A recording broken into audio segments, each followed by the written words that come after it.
¿Alguna vez has sentido alguna conexión inexplicable con un lugar, una persona o un miedo que no puedes explicar? ¿Te has preguntado quién eres realmente más allá de tu nombre, tu historia y tu cuerpo físico?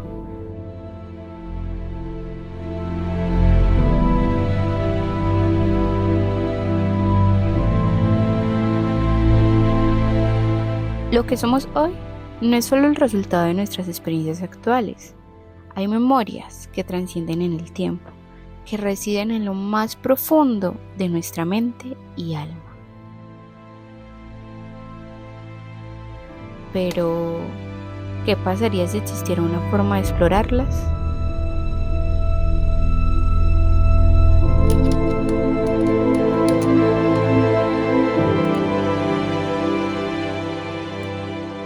Yo me he encontrado muchas veces con esa pregunta: ¿por qué es importante conocer nuestra identidad? Tal vez en esa búsqueda encontremos algo más profundo de lo que imaginamos.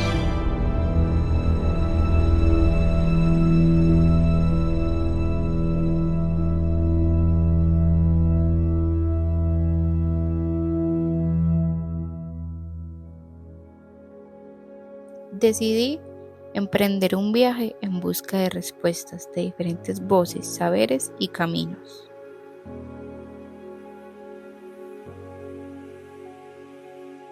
Para comenzar este viaje, sentí que debía entender nuestra identidad desde lo que la psicología propone.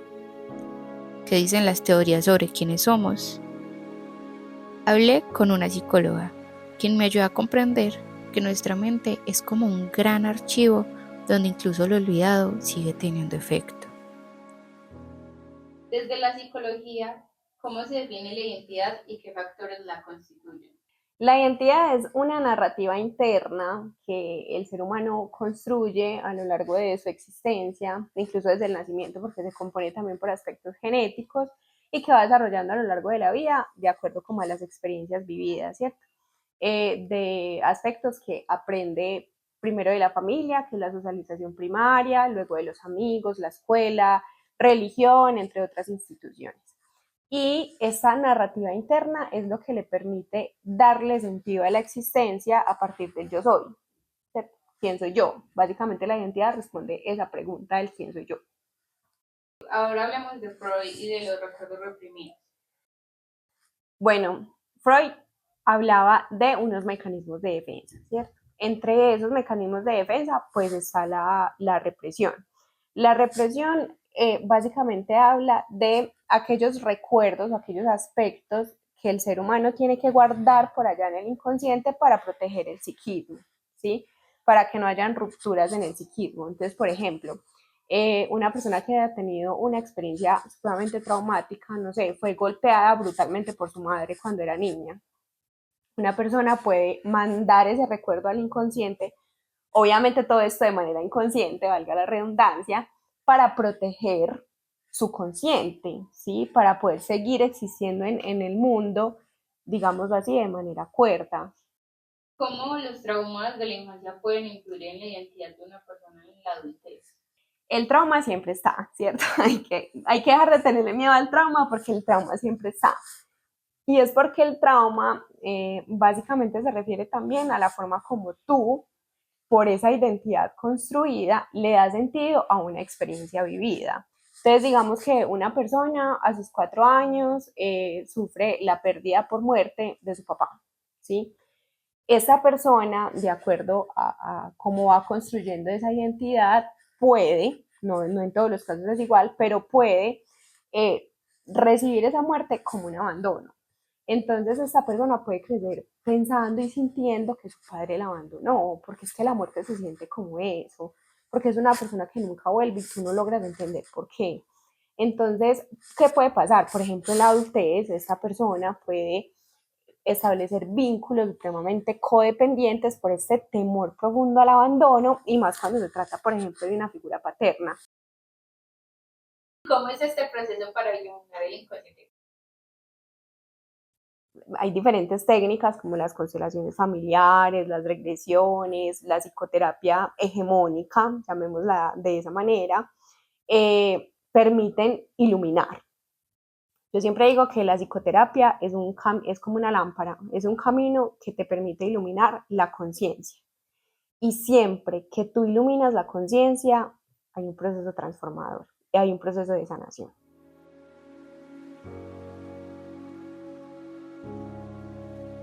Pero mi búsqueda no se detuvo allí. Siempre me intrigó saber qué piensa quien no cree en estos caminos alternativos. ¿Será que el autoconocimiento puede construirse únicamente desde lo racional? Entrevistar a una persona escéptica me mostró otra perspectiva, la importancia de cuestionar, de mantener los pies en la tierra mientras explora lo invisible. ¿Conoces algún estudio o alguna evidencia científica que refute estas experiencias de las regresiones? Si te pones a observar lo que sería el campo de la psicología como tal, casi todas reniegan de lo que sería la hipnosis como método de intervención, sobre todo aquellas que nacen a partir de un método científico, porque ellas buscan que los métodos de intervención sean medibles, cuantificables, y que puedan servir a través de ese método científico aplicables a toda la población o a una población dentro de un contexto específico. Pero como estudio científico, no, que valide, digamos, como el uso de la hipnosis o la factibilidad de las regresiones, sobre todo en vidas pasadas, no como tal. ¿Y consideras que explorar la identidad a través de estas prácticas puede tener un impacto positivo en las personas? O si es negativo, también puedes decir, bueno. Esas experiencias que no son manejadas, tratadas, desarrolladas, también pueden generar un anclaje de esta persona hacia su vida pasada. Pueden generar obsesión, tristeza, depresión, también por lo que ha sucedido. Entonces, pienso que más allá de si creer o no creer es cuál es el enfoque y cuál es el objetivo de llegar a estas regresiones. O sea, realmente esa identidad alterna, ¿qué puede traerme hoy para lo que estoy viviendo, digamos, como esta identidad, ¿cierto? O que tal vez pueda crear una identidad fraccionada, ¿cierto? De yo entonces porque era así, porque tenía esta vida, ahora porque soy así, y puede generar también problemas de identidad. Entonces, creo que es muy importante el para qué quiero atravesar esa experiencia, qué es lo que me trae. ¿Crees que la mente podría generar como recuerdos falsos como mecanismo para darle sentido a estas experiencias inexplicables? Existe el tema de la sugestión, de aquel que conduce, digamos, el proceso de terapéutico de poder llevar de pronto a la persona a ciertos ámbitos en la narrativa o en el imaginario, que puedan, digamos, quitarle veracidad o confiabilidad, digamos, como a la terapia. Sin embargo, algo dentro de mí me pedía ir más lejos. Llegué a quienes han explorado el pasado de formas distintas. Personas que han vivido regresiones a través de terapias de hipnosis. Tú me contaste que habías hecho una regresión. Sí. Cuéntame cómo fue todo el proceso, por qué. O sea, cuéntame el inicio de de toda esa situación. Bueno, el inicio es que yo le tenía miedo a las arañas. A cualquier tipo de araña. Grande, chiquita, mediana. Obviamente las grandes dan más susto que las chiquitas, sin embargo las chiquitas me daban miedo. Y un momento mi esposa me invitó a ir a una regresión donde un psicólogo que se dedicaba al tema, sobre todo para trabajar fobias. Y este tipo de fobias, pues yo no le creía y yo fui sin querer y sin creer. Y me recostó en su camilla, en su espacio, empezó la regresión a través de un concepto de hipnosis y básicamente el terapeuta comenzó a llevarme en una regresión a mi niñez. Eso fue donde encontré realmente el por qué yo le tenía miedo a las arañas. Y básicamente fue en una finca de mi papá. en la que alguna vez nos tocó quedarnos, nunca nos quedábamos ahí, y nos tocó quedarnos esa noche porque había una situación de orden público en la zona, y al mirar para arriba había un nido de arañas. Como evidencia del proceso, pues yo ya cargo arañas. De hecho, a mí los insectos no me molestan. Antes, por ejemplo, yo vi una cucaracha y me molestaba. Hoy soy capaz de cogerla y ponerla en un lugar diferente para que no la maten. Testimonios reales de quienes al revivir memorias de otras vidas encontraron respuestas a miedos, bloqueos y heridas que no comprendían en su presente.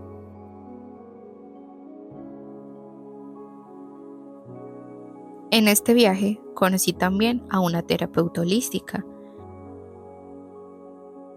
quien me propuso algo más íntimo, experimentar por mí misma una terapia de hipnosis. Acepté. No sabía qué iba a encontrar, pero sentía que solo viviendo la experiencia podía comprenderla de verdad.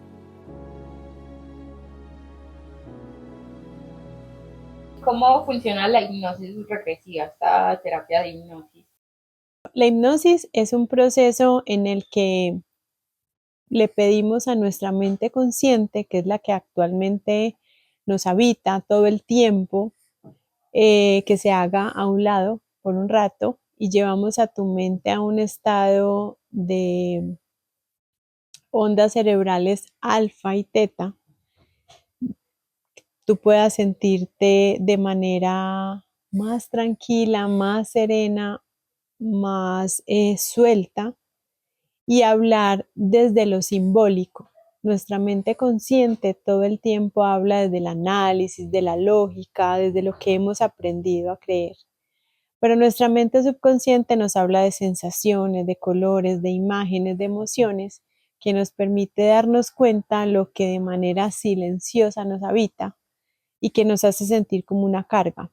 La mente subconsciente hace asociaciones con las emociones a partir de nuestras experiencias.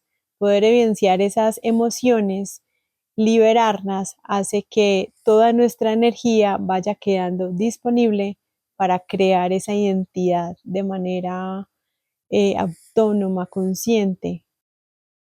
Y de esta memoria subconsciente se pueden traer también, digamos, los traumas de niñez. Una hipnosis siempre es regresiva, nunca vamos al futuro, siempre es hacia el pasado, a ir entendiendo esas programaciones y asociaciones que va haciendo la persona, incluso desde antes de su nacimiento e incluso de vidas anteriores.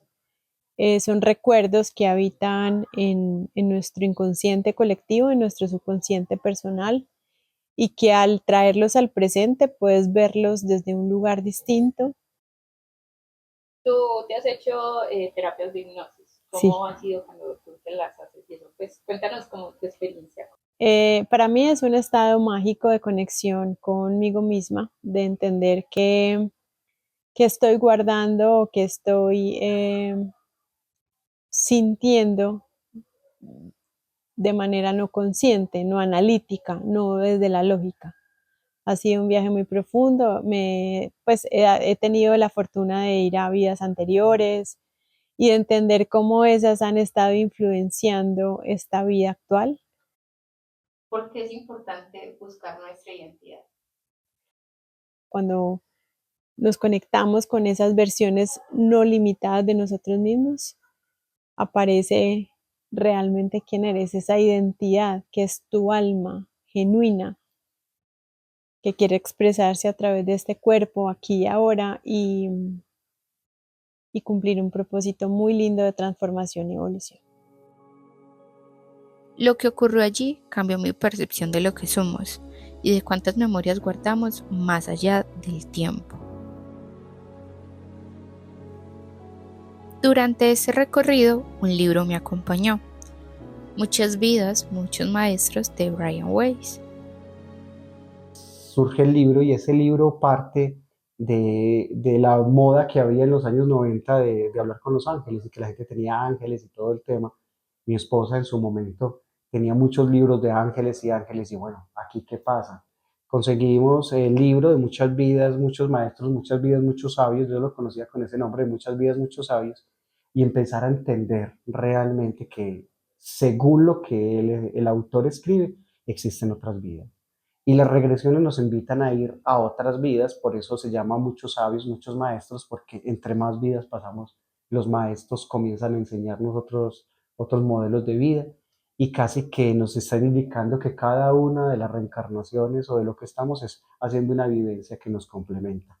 Y como en esas regresiones se logra de una u otra forma entender cuál fue esa vida y cómo se vivió.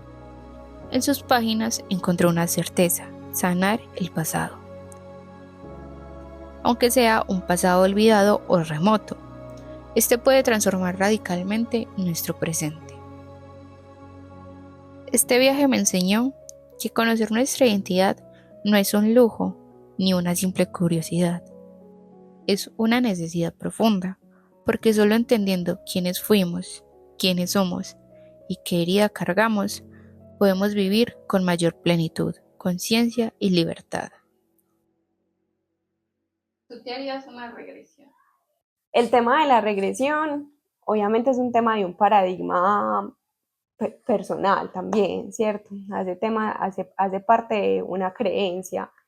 Y para mí, por ejemplo, la cura viene de la mano con la creencia. Entonces, si yo considero, por ejemplo, que hay aspectos de mis vidas pasadas que puedo estar cargándome en esto, ¿por qué no sanar eso para no tener que lidiar sino con lo que estoy viviendo en mi vida presente? Entonces sí me la haría, sí creo en ella y sí la considero como un camino también de sanación. Si estamos hablando de una regresión de vidas pasadas, creo que no lo haría. Creo que no, como te decía ahorita, el para qué, creería que esa experiencia en mi presente no traería como más seguridad, sino más duda acerca de la identidad. Abre la puerta a muchas más preguntas, a muchas más cosas. Obviamente ya digamos que si yo volviera de un terapeuta ese o similar, pues obviamente pensaría en otras cosas que quisiera o que posiblemente no haya detectado en mi consciente o en mi inconsciente, que es lo que necesito yo allí. Allí sí habría que sentarme, digamos, a hacer una introspección misma y darme cuenta, y vení, que otras cosas le temo, que a otras cosas quiero o a dónde quiero llegar o qué quiero saber.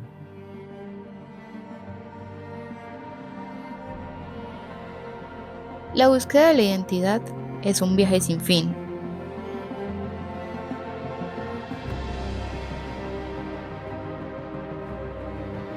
Nos define nuestra historia, pero también nuestra capacidad de explorarla.